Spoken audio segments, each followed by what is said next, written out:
Welcome to the panel, Feminism, Gender, and Sexuality in the Belle Époque, also known as the best way to begin the conference. First up is Jean Elisabeth Pedersen, who will be talking on the single standard or the double standard,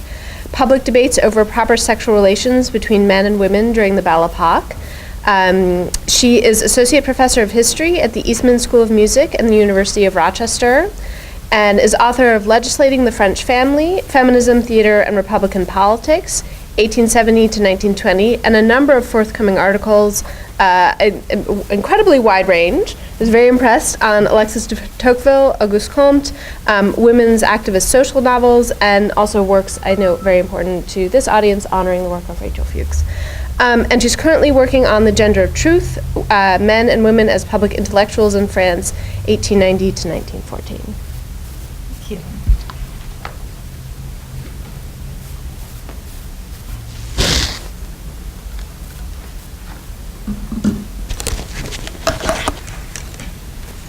Well, thank you, Sarah, for that lovely introduction, and thank you, everybody, for coming out to the very first session of the conference. It's great to see you all. On the 24th of October, 1909,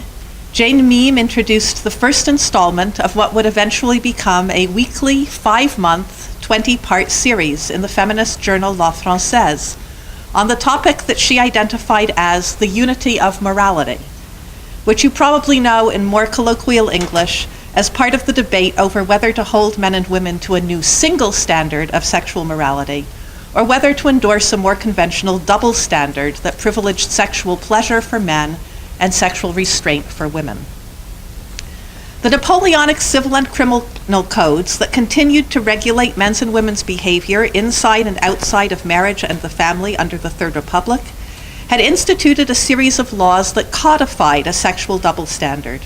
There were heavier penalties for adulterous women than adulterous men. There were heavier responsibilities for single mothers than single fathers. There was harsher treatment for illegitimate children than legitimate children.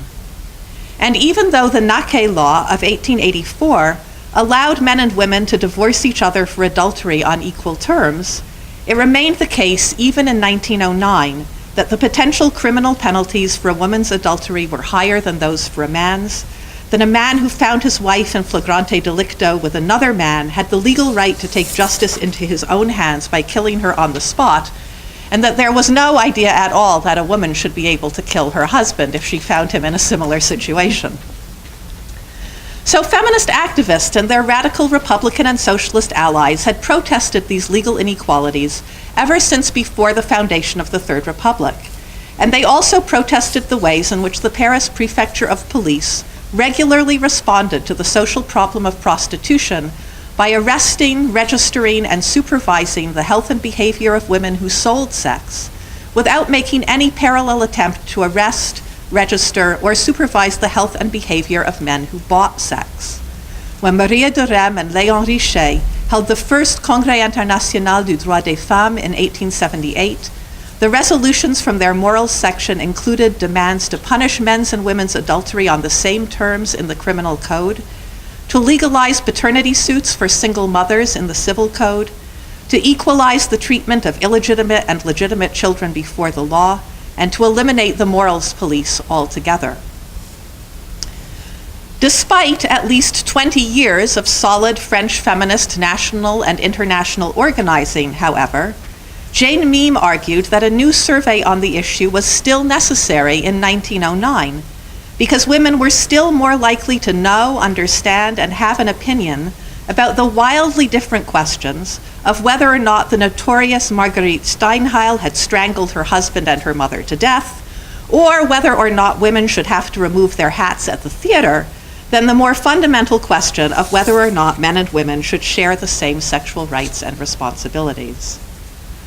Identifying the demand for a single moral standard as the least understood of all the feminist theses, she proposed to attract her readers' interest and improve their understanding by publishing the insights of philosophers, literary figures, educators, and scientists. So I came to Meem's survey in La Française myself because I was especially interested in the state of the national and international debate over regulated prostitution. Even though the French government's important extra-parliamentary commission on the morals police had just published its official report a year earlier, however, Mime's survey respondents did not take up the question of prostitution until 2 months and over 8 columns into Mime's series, and most of them never spoke about it at all. As I have continued my research into their work then, I have become even more interested in a very different topic, which is the topic of my paper today.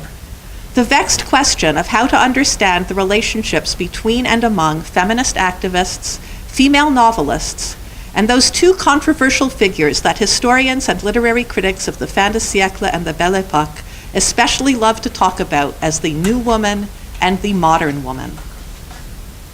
So let me tell you something about the participants in Mime's survey, explore their ideas, and share my provisional conclusions about the significance of their contributions. Mime promised her readers that the contributors to her survey would include responses from what she called an elite as elevated as it was diverse and composed of opinions from all categories. The series opened with a substantial article by the novelist Colette Yver, who had just published a controversial novel about women in the sciences, and it continued with 15 additional invited contributions from a range of prominent French public figures of both sexes.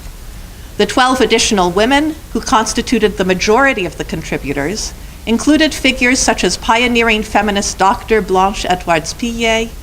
pioneering feminist lawyer Maria Véron, pioneering feminist organizer Jeanne Otto de Flue, award-winning novelist Miriam Harry, home economist Auguste Moll-Weiss, who directed the École des Mères and worked to improve women's labor conditions through the Ligue Sociale des Acheteurs, and the especially influential national and international feminist activist Guénia Avril de Sainte-Croix, co-founder of the Conseil National des Femmes Françaises, secretary of the Fédération Abolitionniste Internationale to abolish sex trafficking in women and children, and president of the Morals section of the International Council of Women. The 3 men who contributed included Catholic moralist Paul Bureau, who had just published his work on the moral crisis of the current day in 1907, radical writer Paul Marguerite, whose recent publications had included not only one of the first French New Woman novels, but also a series of literary and political works in support of divorce by mutual consent and divorce at the will of one partner alone, and medical doctor Maurice Legrain, who worked with the Assistance Publique and founded the French chapter of the Bon Templier to encourage men to give up masculine entertainment such as drinking, gambling, and, of course, sex with women outside of marriage. The series also attracted passionate positive and negative responses from 5 additional male and female readers of La Française, and it closed with a short text that reader Gabrielle Lippmann contributed from the earlier work of playwright Alexandre Dumas fils. So one of the most interesting things to me about the political culture of the French Third Republic is the way in which so many novelists and playwrights could participate in public debates over controversial questions on the same grounds, with a similar public stature, and in many of the same ways as activists, journalists, liberal professionals, and parliamentary politicians. Looking at Mime's survey in this light, for example, it is especially noteworthy that her 15 male and female figures included at least 6 popular novelists and playwrights, along with 2 doctors, 2 lawyers, and 2 professors.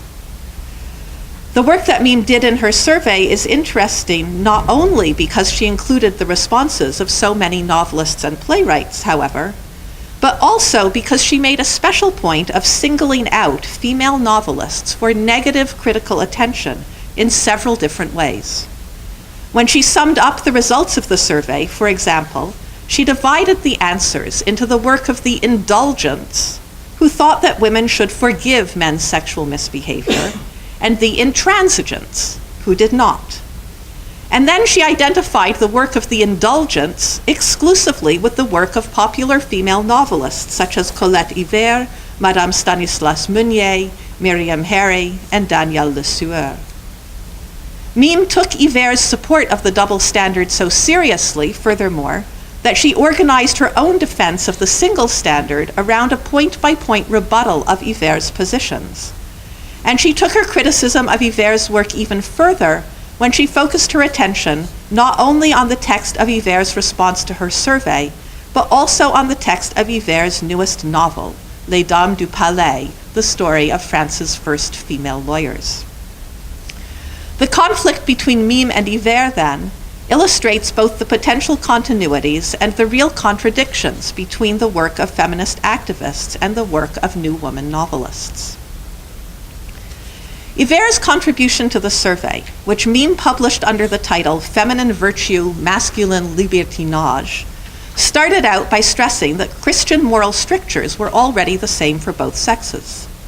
The real issue in Hivert's eyes, then, was not whether or not sexual misbehavior was allowable for either sex, but simply what to do in cases where men or women stepped out of line.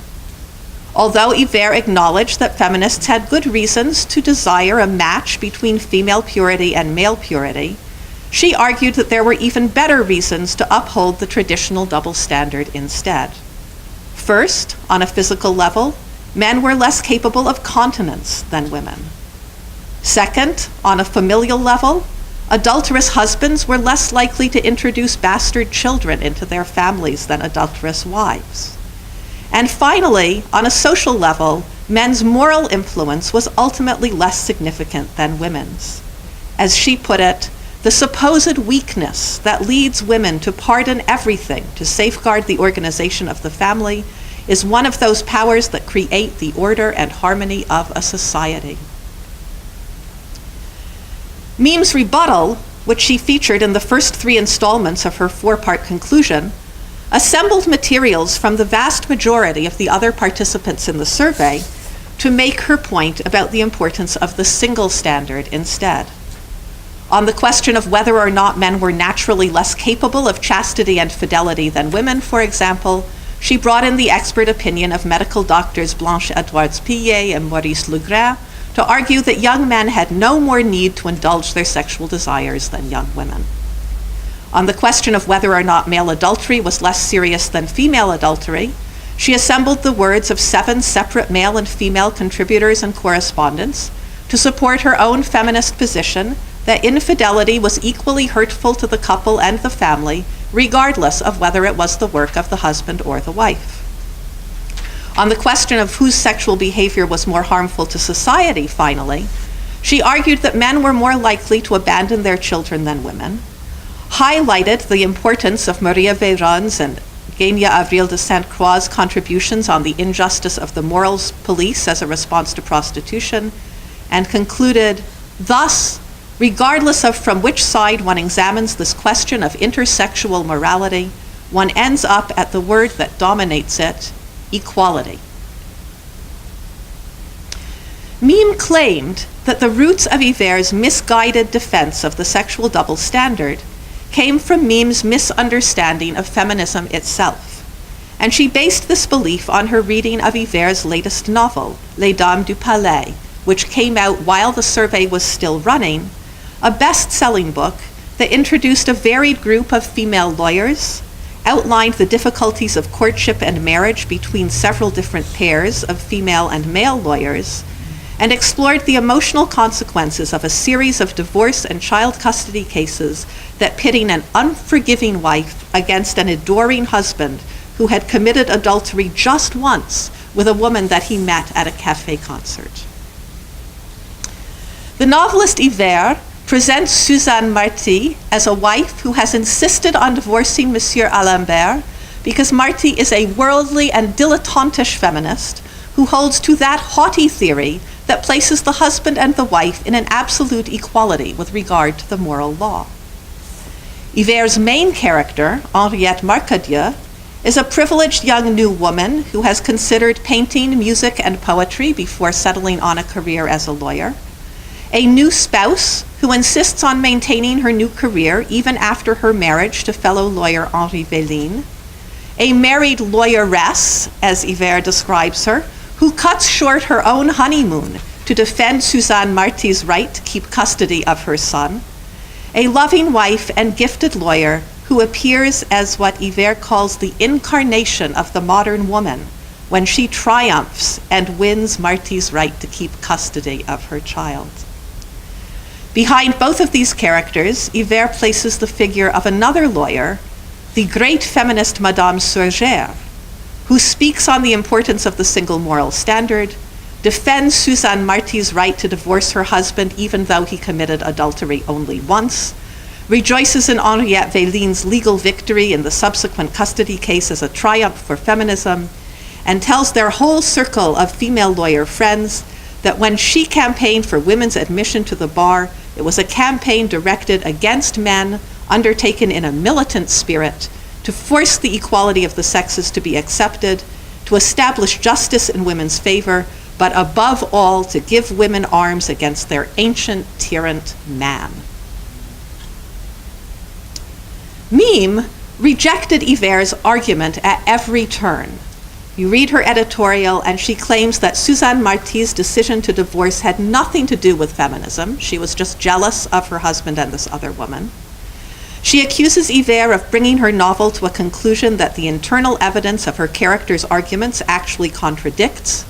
and she violently rejects both Yvert's portrayal of feminists and her portrayal of lawyers. She asks, has she approached these women? Has she watched them live and think? It seems clear that she has not. The feminist in her book is not a woman. She has no human existence. She is a mouthpiece that opens at long intervals to preach revolt against men, pride, and the independence of women. Reasserting her defense of the single moral standard, Mime concluded her editorial, "One more time, I insist on the true sense of the feminist campaign for the single moral standard. It does not have the goal of forbidding wives from pardoning their husbands when they falter, or the goal of making society banish men who fall into the sin of love, the way society already banishes girls and women who do the same thing. On the contrary, it wants the weaknesses of both sexes to have an equal right to absolution. But it wants those weaknesses to be forbidden as equally serious for both sexes, and it wants the material consequences to be shared equally by both guilty parties." Colette Yvert's novels had a long resonance in the popular imagination. They continued to be big sellers in the 1920s, and Simone de Beauvoir wrote about them when she published her Memoir of a Dutiful Daughter in 1958. She said, "My father was no feminist. He admired the wisdom of the novels of Colette Yvert, in which the woman lawyer or the woman doctor in the end sacrificed their careers in order to provide their children and husband with a happy home." Interestingly, more recent feminist literary critics have offered increasingly positive assessments of Yvert's literary output instead. Jennifer Welty Walters characterizes Yvert as a closet feminist because she presents her heroine's struggles so sympathetically. Juliette Rogers characterizes Yvert's novels about female doctors and lawyers as pioneering novels of professional development that show how women's options were opening up under the Belle Époque. And Hope Christensen presents these same novels as complex literary works that subvert both the tenets of feminism and those of anti-feminism alike. What I myself find most interesting about all these more recent readings is that they focus on completely different criteria from the ones that Jane Mime herself used to evaluate Yvert's work in Les Dames du Palais. Where these scholars spend most of their time looking at the central relationship between the lawyers Henriette Marcadieu and her husband Henri Véline, for example, Mime was more interested in the relationship between the faithful Suzanne Marty and her faithless husband, Monsieur Alambert. Where these scholars spend most of their time focusing on the way Yvert treats the question of whether or not having a career will force a woman to humiliate her husband, and it turns out that one of the big problems for the Véline couple is that Henriette is actually a better lawyer than Henri, which he absolutely cannot stand. Instead of looking at that couple, Mime is more interested in the question of whether or not a single double standard of sexual morality will force a woman to divorce her husband. And where current scholars have spent most of their time focusing on the character of the female lawyer, in short, Mime spent most of her time focusing on the character of the feminist lawyer. So I have gone looking through the original reviews of the book to get a better sense of the cultural context in which Mime herself was working. And here I have discovered several especially important patterns. First of all, Mime was the only one who read her book in her particular way, with a focus on the feminist lawyer instead of the female lawyer, the divorcing couple instead of the married couple, and the question of adultery instead of the question of women's work. Second, she is one of only 2 reviewers from the original Belle Époque period to criticize the book for not being feminist enough. Third, regardless of how feminist literary critics see the book today, reviewers at the time all agreed that it constituted an anti-feminist argument in fictional form, and that was why most of them liked it so much, and they say this over and over again. So what does this tell us about popular attitudes towards the feminists, new women, and modern women of the fin de siècle and the Belle Époque? On the one hand, it is easy to see why Karen often has characterized the Belle Époque as the climax of the French debates over the woman question under the Third Republic, and I recommend the fatter of the 2 books on the table in front of her to all of your reading attention. Mime's survey respondents included an impressive number of famous firsts. Blanche Edwards Pillet, the first woman in France to qualify for the externat in medicine. Maria Véron, the first woman to plead a legal case before the Paris Cour d'Assises. Miriam Harry, the first novelist to receive the new Prix Vie Heureuse, which you would know better today as the Prix Féminin. Genia Avril de Sainte-Croix, the first woman to serve on a French extra-parliamentary commission. Women outnumbered men among the survey respondents in La Française. And all 3 of the men who participated also supported the feminist challenge to the double standard of sexual morality. On the other hand, it is remarkable that the vast majority of the critics who reviewed Hiver's Dames du Palais in 1909 identified it as a challenge to feminism, praised it for demonstrating a woman's willingness to sacrifice herself for her husband's happiness, and generally agreed that it was both impossible and undesirable for a woman to have a career and a family at the same time. Even Hélène Miropolsky, the pioneering female and eventually also feminist lawyer who reviewed the book for Femina less than 2 years after making headlines as one of the first women in France to plead a legal case in court, concluded her review by instructing readers this way: read the ingenious things and the fine sentiments that Madame Hiver includes when Henriette the jurist cares for her sick husband, and above all, follow the steps of renunciation of Henriette, who cherishes her husband. French feminists were right to be proud of the many professional strides they had made and the many legal reforms they had accomplished under the fin de siècle and the Belle Époque. But these interconnected debates over the single standard, the double standard, and the conflict between marriage and career indicate the extent to which legal changes would not be enough to emancipate French women without profound social and cultural changes as well. Thank you.